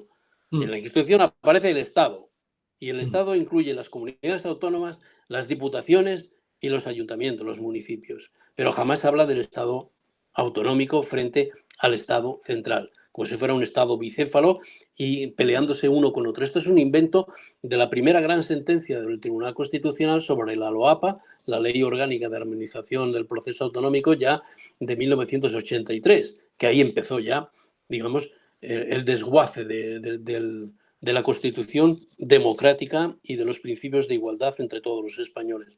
Digo que, en el fondo, esto es peligrosísimo porque es digamos, los derechos de la mayoría los que están en juego, es la igualdad. No puede haber ciudadanías de primera, de segunda, distintas, y las diferencias que están produciéndose en este momento en España. Hoy se me ha ido. Sí, te vemos perfectamente. Yo aprovecho para decir lo que decía Cervantes en el Quijote, de que sigo diciendo que Cervantes decía en el Quijote que nadie es más que nadie, todos somos iguales y solamente por lo que uno hace bien, pues puede considerarse superior, pero no superior por el linaje o por la raza o por la casta que tenga o por ser de una zona determinada de España, sino por lo que hace superior. También Cervantes reclamaba en el Quijote esa necesidad de que si el rey tuviese... A ver, he logrado. Es que a veces aquí... De nuevo. Estaba contando que Cervantes en el Quijote dice que nadie es más que nadie. Si no hace más que nadie. Las obras son lo que diferencia a las personas. Exacto, que son las obras. Son los hechos, no el linaje, ni la sangre, ni nada. Pero es que además, creo recordar que dice Cervantes también, medio en broma, medio en serio, en boca del Quijote, diciendo: si el rey nuestro tuviese a tantos caballeros valientes como los caballeros andantes, otra cosa defendería, ¿no? Defendería más a España el hecho de que sean todos tan valientes como los caballeros, ¿no? Y de no tantos aduladores en la corte. Sí, Creo que lo dice. Sí, habla de la El mismo adulación. Cervantes se desplazó, en Valladolid se desplazó a la corte y criticó todas esas cosas de la corrupción que había ya en esa época, trasladar a Valladolid. Y luego un negocio ahí parece ser de inmobiliario, ¿no? Porque el nuevo que compró todas las casas y luego cuando trasladó a Madrid volvió a comprarla, a venderla doble de caro. O sea, el tema de la corrupción siempre ha estado ahí presente y mezclado con una cosa que no debe mezclarse, que es la unidad de la nación española o de España. Pero sí, es muy sugerente todo la coincidencia de la actualidad de Cervantes y de su obra El Quijote, incluso en la situación de España. Yo creo que España no es el problema, sino que España tiene problemas y que se pueden solucionar. Yo creo que también eso es lo realista y lo racional. Sí, ojalá se solucione. Te felicito también por tu último libro, España sentenciada, y no sé si querías decir alguna... No, lo de la sentencia que me preguntaba es que realmente está sentenciada por unos poderes económicos fuertes, Sí. incluso con tramas internacionales y todo esto, porque claro, no estamos solos y aquí hay mucho más de lo que aparenta. Y en ese sentido, que esos poderes la hayan sentenciado para montar otra, en fin, acumular un poder total en algunas oligarquías. Es decir, hay un problema realmente de lucha de clases profundo, porque aquí, en el fondo, el pueblo español, digamos, somos los oprimidos, los explotados, los que se les va a negar sus capacidades sus derechos, desde la educación, la escuela, la posibilidad de acceder al mundo del trabajo en igualdad de oportunidades. Es decir, hay un ataque brutal, digamos, a lo que son las condiciones de la inmensa mayoría de los españoles. Y en este sentido, yo sí celebro que las comunidades judías en España tengan una actitud clara. Esto es por relacionar un poco también con el mundo judío, la situación actual de España, y que la Federación de Comunidades Judías de España tiene la idea muy clara, la idea de lo que es España, la idea de lo que es la monarquía, la idea de que es la igualdad entre todos los españoles, y no ha entrado en el juego perverso de, bueno, ponerse a mirar para otro lado, no, sino que tiene una actitud muy clara. Y luego asociaciones como el caso de ACOM, que, en fin, tiene una actitud muy beligerante y muy clara. Pero, sin embargo, hay algunos elementos, minorías, que pueden llegar a crear confusión dentro de las relaciones entre Israel y el proceso separatista catalán, porque ahí hay mucha propaganda confusa y a veces yo creo que el Estado de Israel y tal debía ser mucho más claro y no coquetear ni dudar en nada, porque claro, hay personajes como una tal Pilar Rahola, que la conoceréis, una antigua la conocemos. Que claro, esta se declara y es una ferviente sionista, pro-israelí, y hace de bandera, e incluso ha sido muy reconocida en Israel y todo lo que sea, lo cual, bueno, está bien, pero claro, yo creo que tiene mucho de engaño, de gratuito y de que no se han dado cuenta de quién es esta mujer, porque esta mujer es independentista radical y va en contra, digamos, si algo sentido tiene Sefarad, es España, y es radicalmente contrario la idea de Sefarad a lo que defiende esta señora, ¿no? En nombre del mundo de los judíos y tal. ¿Cómo puede estar hablando de fin del pueblo y tal, siendo una acérrima clasista, discriminadora, supremacista y además con una actitud beligerante y hostil a todo lo que tiene que ver con España, tremendo, pero va con la bandera del judaísmo y de la defensa de Israel y esto puede confundir a muchos, por lo menos a algunos, y yo creo que en Israel hay alguna corriente de opinión que está confundida y que necesitaría que le aclararan mucho mejor las cosas, incluso no los sé si propios Ginés judíos de España. Algo hay en ese sentido. ¿Tiene algo que decir sobre esto, Ginés? No, que bueno, yo también, bueno, que ya conocía esto yo también, el Carol Rovira. También ya, si viene de Carol Rovira. Viene cuando se fue con Maragall. El Maragall allí, que se pusieron una corona de espinas. Sí, entonces, de bobadas allí. Sí, payasada, como dice. Era la Pero, intervención de Israel. Sí, pero ahora que sigue la el hijo, intervención coño, de Escocia. el hijo del presidente, del primer ministro, de Netanyahu, también. Sí, todavía, el Netanyahu, el Bien presidente. tontuna. Así que. Sí, eso hay que hacer una labor y tal porque confunde mucho. Y curiosamente luego, claro, las contradicciones son evidentes porque la Pilar Rahola, los de la CUP, antisemitas radicales, pues claro, le han pintado la casa y lo que sea. Me ponen en evidencia las propias contradicciones. Y vamos a ver cómo No, puede ser independentista y pro-israelí. Eso no es incompatible, ¿no? pero Pues Los ahora de la mismo CUP con le pintan la medicina. casa.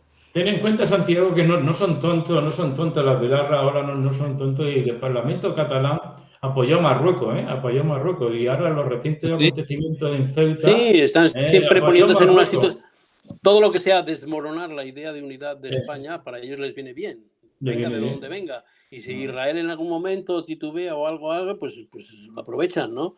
sí. Y por eso en algún momento Artur Mas y tal incluso pues alardeaba de buenas relaciones con el Estado de Israel y no sé qué. No.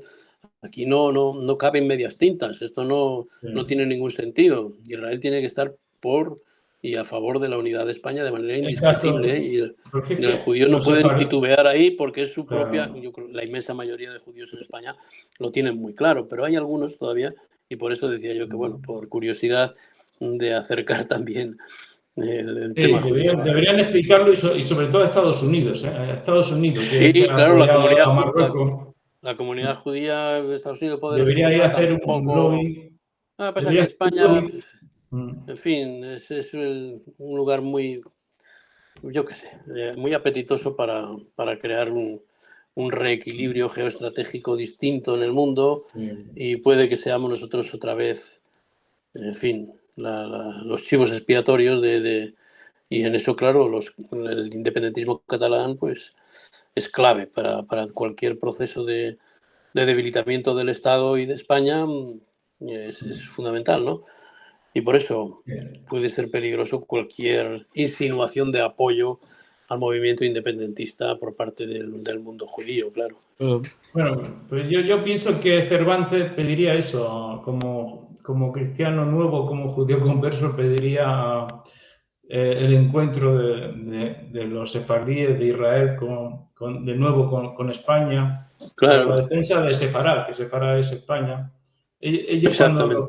cuando lo expulsaron en 1492, ya pensaban que era mentira, que eso iba a ser provisional y que podían siempre volver a España, Sefarad. Entonces le Y van a fusilar y así. lo llamativo y emotivo es que a pesar de la expulsión y de la Inquisición y de lo que sea, pues digamos los sefardíes no han renunciado a su origen sefardí y sienten pues eso con cierta nostalgia en cierto modo sustituye a Israel, es Sefarad, es como una segunda Israel.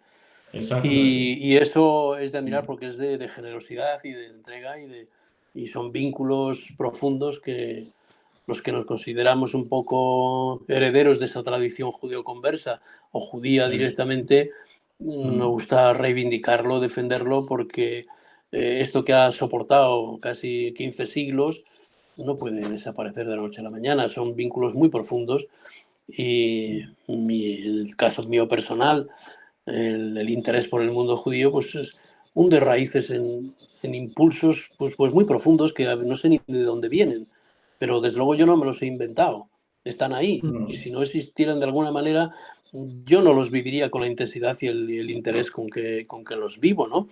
Y Claro. como eso sé que no me pasa a mí solo, sino a un número importante de españoles, pues eso en este momento nos lleva a ser, claro, muy críticos con cualquier, en fin, apoyo al antisemitismo, que todavía Exacto. está en España ahí presente, ¿no? Que es curiosamente la izquierda la que se ha hecho antisemita, Sí. cosa que tradicionalmente nunca lo ha sido. Nunca ha Y eso sido. es sorprendente, ¿no? Sí, es sorprendente porque incluso Putin celebra todos los años la victoria contra Hitler, y, Sí. y la Rusia tradicional, la izquierda, pues también luchó contra Hitler. O sea, no se sabe la causa última de este antisemitismo, judiofobia, ¿no?